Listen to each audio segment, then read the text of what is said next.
G'day legends, I hope that you're having a fantastic day and importantly a fantastic Friday, what I hope is leading into a great weekend. Now before we get into anything, I'd just like to introduce President Putin and Vice President Donald Trump.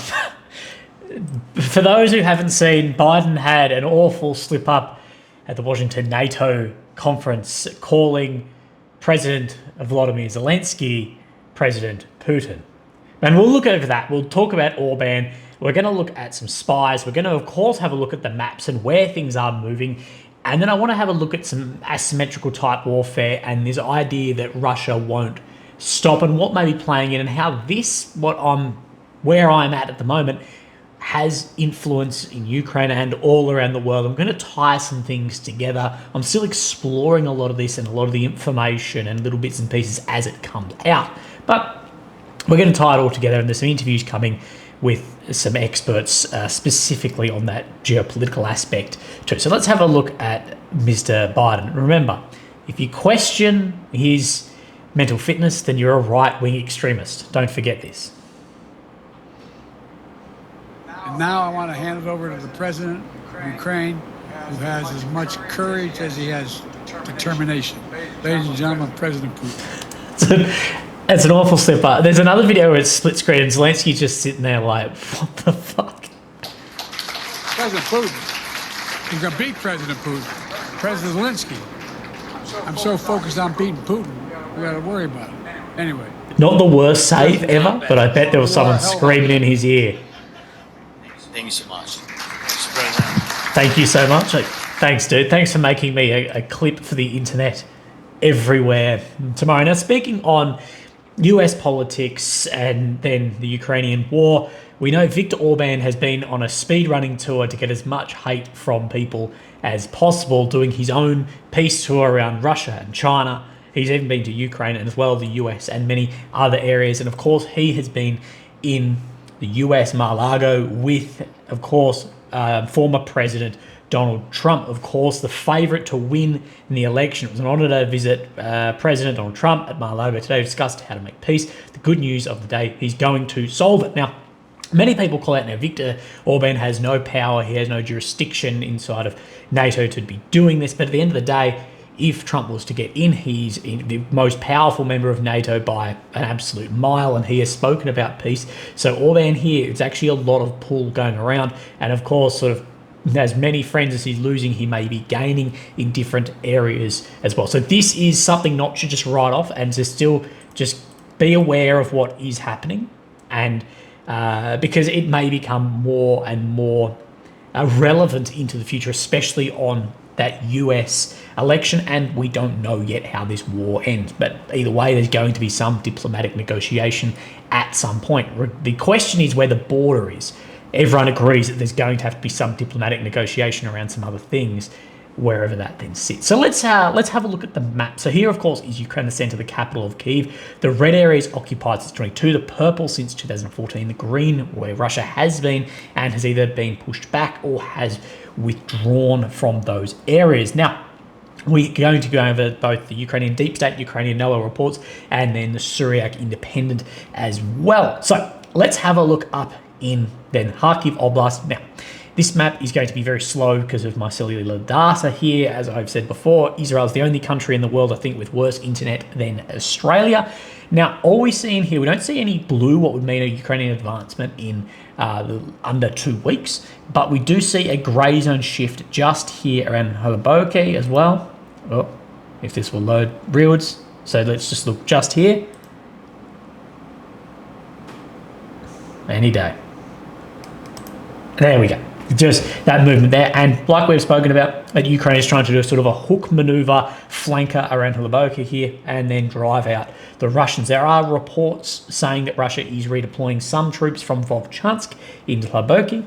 Now, there are also reports from other accounts saying that Russia is having advancements in Vovchansk. So, again, it's difficult to know exactly what is going on. And anyone who says this is exactly what's happening, unless they've got better intel than I, it is hard to know. Now, this movement is backed up by another Ukrainian map, NOEL reports here, if we can just zoom in.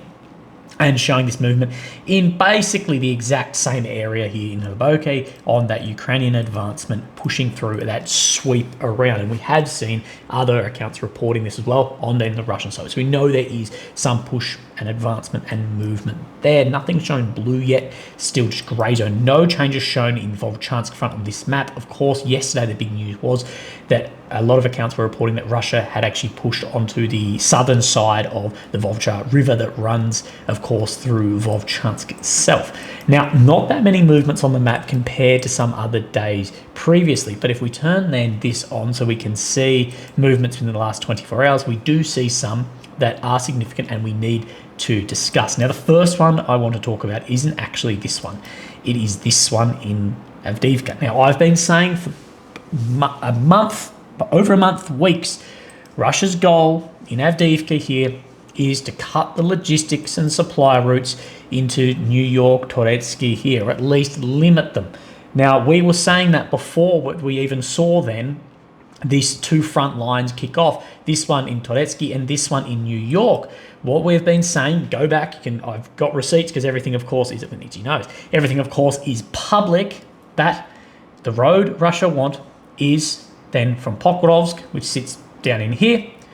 This road runs, of course, up into more central locations in Donbass, and of course then feeds down into New York and Toretsk. Sorry, this map is killing me.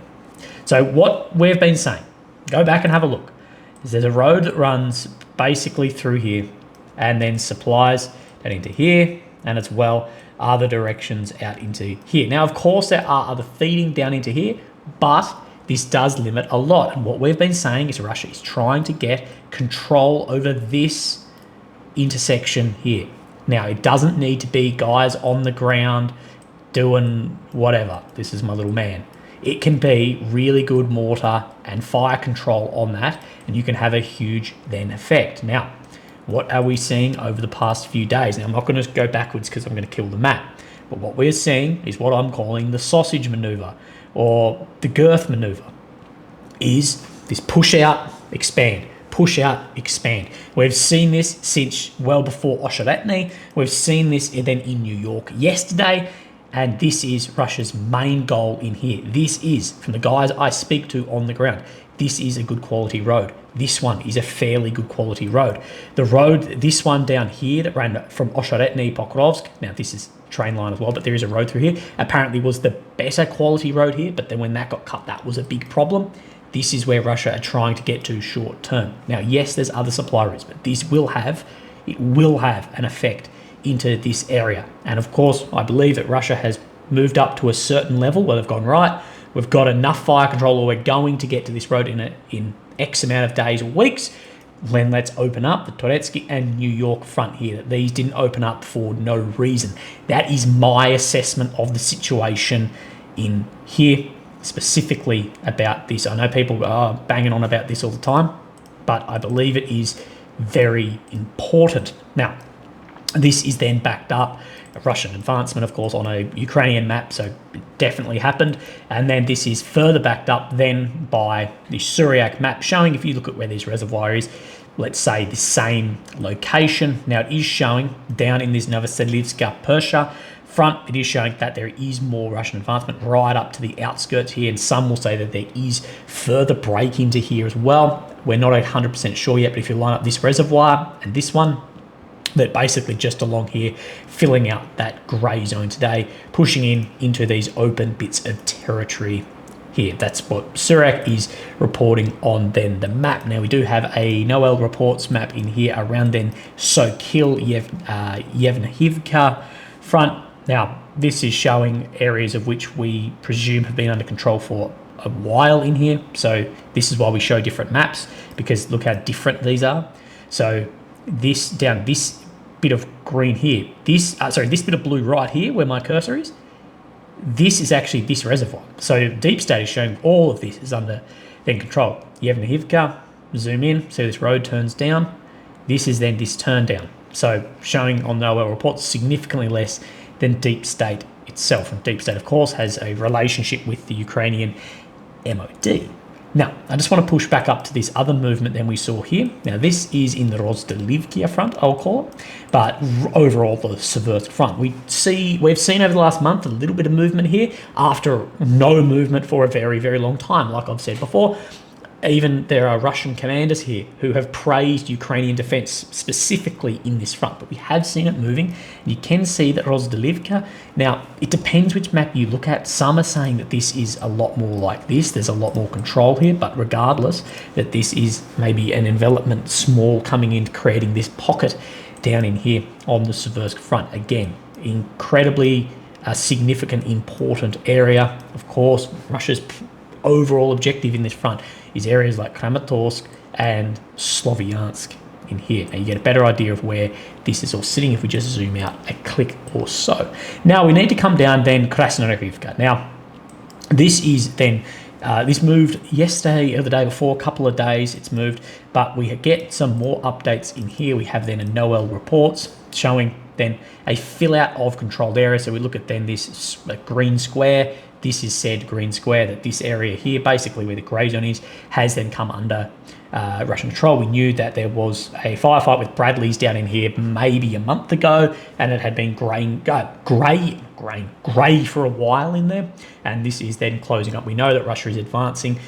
Since the break-in, it had very fast advancement and then has been very slow in here, but we do know that the front line was moving there. Now, no other map updates today, and I couldn't find any. There's always, of course, plenty of geolocations, but people ask, well, why do you pick this geolocation, not that one? I pick geolocations that are tactically or strategically significant, not just a bomb landed here on X bit of equipment. It's, well, I'm showing this because this bit of equipment is in a weird spot, or it's significant in that regard. And of course, then, in that regard, we're going to, if Russia is on advancement, we're using a lot more Russian geolocations of Russian equipment to show where that is, and it will be the opposite if Ukraine go on in the offensive and have an advancement somewhere. Anyway, let's have a look over a couple of other things, but that will end then our mapping for today. So, this is what I then want to talk about. Now, I thought I had a couple of things on NATO, but regardless, maybe then I don't. But the UK Defence Secretary has come out with something that we hear a lot, and I want to just have a speak on it, maybe update where I have reported on this before. So General Hodges just said, look, we need to view Ukraine in our own strategic interest. He's a general, he's got that strategic insight. I'm a politician, I put it plainly, because I don't think our public and our people fully and properly understand what's at stake here. And so some of the arguments I try to make in the UK are, especially on the campaign trail which we've just finished, defence of the UK starts with Ukraine. And that's true for us, it's true for most of the European nations, it's relevant also to America's interests as well. And that's the case because we know that if Putin prevails in Ukraine, he's not going to stop there. So, this is what we're hearing a lot, that the defence of X country starts with Ukraine. Well, the defence of your country starts with your country's sovereignty first within then your own borders and that protection. But of course then, in a world we have long-range weapons, and then of course you have enemies as well. Yes, it starts looking out into other nations. But this idea that Putin won't stop in Ukraine, and I've spoken and I've been heavily critical of officials who have then push this more and more, because it just doesn't, in my opinion, stand up to critical thinking. That if we honestly believe that Russia is going to not stop in Ukraine, this doesn't explain how Russia is having issues under 20% of occupied territory. Now, on that as well, it doesn't explain then if Russia is a serious threat militarily, occupation to NATO, well, then there's no amount of just funds and weapons we could send into a country like Ukraine to actually push that off if Russia was that powerful. Now, on the flip side of this, if you believe what the Kremlin says, the Kremlin has never shown interest or never expressed interest in an occupation back through NATO either. Yes, there's been some offhanded comments by some propagandists, some maybe figures, but overall that doesn't exist either. So as I have said multiple times, and I'll harp on it, from both sides of the binary of the most pro-Ukraine to the both pro-Russian I don't see where this actually upholds along this, because if you're saying that Russia is weak enough to be defeated in this war here with some older weapons and some storm shadows and this and that, then it's not going to stand a chance that way. And then if you're saying that Russia can have the capability to do this, but then you believe what the Kremlin is saying, you would say that they've never shown an interest in doing it either. So I just don't think then it lines up. But a few other things I want to speak about in this, and this is becoming more obvious. I've spoken about this before, but I want to speak about it again, and this video has just got demonetized because of the things I'll be speaking about, is the tools for division and the degradation of the West that not only this conflict, but especially where I am at now, has really sped up the process of division in the West, the degradation of the West overall. And it's very easy to get stuck in our own echo chamber about the influence, the power, and how people see then the West, if you will say. And let's just have a look over a few of this, and I'll put it together in a better video. But of course, we know with the sanctions against Russia, then of course it's been forced to build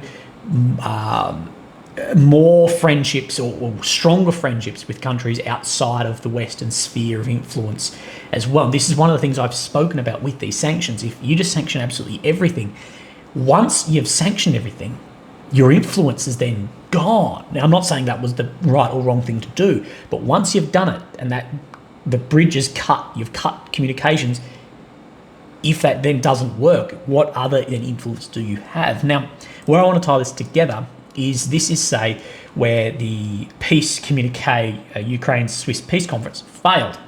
The countries in yellow, we knew were always going to sign. Now, I know this map will look slightly different now with some smaller nations, but overall, I'm sorry, but a lot of nations in world politics are not that influential. And I'm from Australia. I agree that we aren't either, except for a big hole in the ground and you can take our resources, and big farms and you can milk our cows. But we're not like the US. But you can see that the yellow was always going to be yellow. You can see the countries that participated did not sign. You can see then who didn't come and then who was not invited. Of course, then you've got areas like China and Russia and basically the global south that failed to rally up the global south. Now, one thing that the conflict here has done is it has further divided not only people in the West, but it has further pushed the global south closer together as well. And we can see this, and this isn't the greatest example, but you can see this to a degree if we take into account the influence that America has overall in the world and how people basically lump English-speaking nations in the West just into America as is. You can see in this, the voting admission for the state of Palestine to the UN. Now, of course, there are some bits in here that aren't supporting my argument, such as Australia, but have a look at this. You've got Russia and China in favour. You've got all of the global south. Basically, you've got US against it. So you get an idea then of the division that is being set maybe here, and then how these can influence onto other wars, and people pointing at the hypocrisy of language used here compared to then in Ukraine.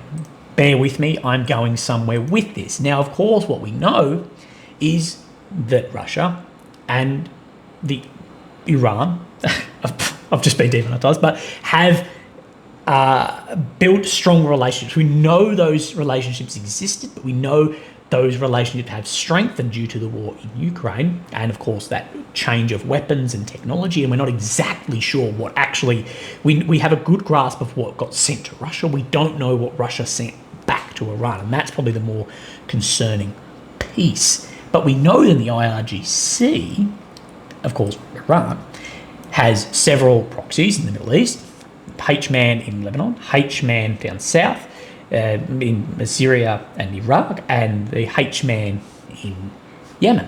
And of course, these are having a huge effect on global trade. It's having a huge effect geopolitically, and it's having a huge effect as well on how countries see the West and how they see the global south and look at this, and may change opinions on somewhere like Ukraine. And in my opinion, that Russia and China in the asymmetrical, I guess, hybrid warfare, and we need to talk about amount of people, maybe not centres of power. You can look at how much power the US has and the UK has and Australia has and Germany, France. But if you talk about the overall just humans on Earth, you can see where they remain in the world and the influence in that growing global south. And many people say this century belongs to the south. It may take 50 years to really increase that. But this war down here has, of course, exponentially increased that and divided and degraded how people around the world see the West. And in turn then may not have the support to Ukraine. So I actually believe in this hybrid asymmetric warfare currently that we are losing that element. Even if we're winning battles on the battlefield, we're losing that element. And I've spoken about this with Israel, that Israel tactically can win. Strategically, I think, has already lost. And this, of course, is a ripple effect out. And you can see some of these other groups and areas, and then Iran's support in, and then as Iran working as an ally and or proxy sort of Russia as well, and where that influence may then go, and how Russia benefit of things like the H-Man down in Yemen as well. And I had a personal run-in with this. So the H-Man up here launched an attack at a Kabri area using suicide UAVs. Now, this one is actually in Iraq, I believe, the video. But have a look at this one, because I'm not exactly sure the drone I saw the other day. Now, the drone that went over me was this. Some are saying it's Israeli. Some are saying it is from the I-Man. I think that's pretty... I don't know. It's not a very good image, but it's pretty bloody close, isn't it? So maybe someone saw me running away from that. Oh, geez. But you get an idea of some of the influence that can occur outside of the borders, and Russia won't stop there. I think many of these people aren't putting across. They're thinking that Russia will march through. That's more what they're putting, which is unrealistic.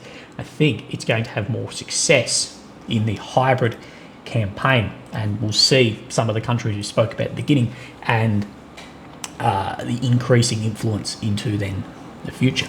Now, speaking of hybrid warfare, I want to speak about a spy in Australia. Now, this is just funny. That an Australian Army private, so if you're a private in the Australian Army, realistically what you have access to probably isn't that great. Some have access to a lot, but it's probably not that much. But and her husband were accused of spying for Russia were denied bail on Friday. Kira Krylev, 40, and her husband Igor Krylev, 62. My boy likes him young. But Russian-born Australian citizens holding Russian passports. They allege they sought that information with the intention of providing it to Russian authorities. Whether the information was handed over remains a key focus of the investigation, so not sure. But he has said no significant compromise. So it's not exactly sure. I didn't get a great idea of where she actually then served to get a better idea of maybe what the access to. But rank tells me may not have been that much. But let's have a look here too. They moved to Australia more than a decade ago, became a citizen in 16, husband in 20. Police allege the woman secretly travelled to Russia in 2023 while on extended leave from the Australian military. So on like leave without pay, and it's gone over. But then you see some of the photographs off like your Instagram and you're like, yeah, no shit. We see like this one and this one here as well. So yeah, but how much of a leak was this? I don't really know, but the Australian services are looking into this in espionage. Is this person is some like FSB, SVR spook? No, I would say that more so would be what's the best word for it? Like an illegal, like an illegal citizen. So someone that has moved here and then has been groomed a bit in a way to then supply information for Russia, rather than like a full-on shield-wearing member of this. If you're posting this sort of shit on Facebook, yeah, you get what I mean. But we can see as well that the webs of influence, intelligence influence that China and Russia have, especially on the human intelligence side, is massive. If you look into the Mitrokin archives, any of the old defectors from the KGB who have released material, we know the use of legal and illegal citizens within countries, both who are like contracted and or then actually sent by a hosted intelligence service. can be a wide web. Now, we are exploring, I guess, how wide China's is, and many say China's is more wide than every other intelligence service in the world combined. So that'll be very interesting. Now, something that I did miss was at that NATO Washington summit at the moment, that there's more confirmation from the UK that Ukraine will be allowed to use Storm Shadows within Russia. And they've cleared up some statements, because 2 months ago we thought that was kosher anyway, that we heard, well, there was never any restrictions on that, we were basically told, but then that seems to now have been turned back. So I'm just going to start this download while I speak here because it's so slow. So there's been some change on that, and it does look like, you know, those will be used, but we haven't seen them then used actually within Russia. Something that I think Russia's response will be, I think Russia's response to this will actually be to start downing Western or NATO unmanned aerial vehicles over the Black Sea in response to this. I think that may be something, but on the Storm Shadow, what we need to realise is this is a Western weapon, given coordinates by Western satellites and aircraft, and most likely from the leaked German phone calls controlled by Westerners within Ukraine.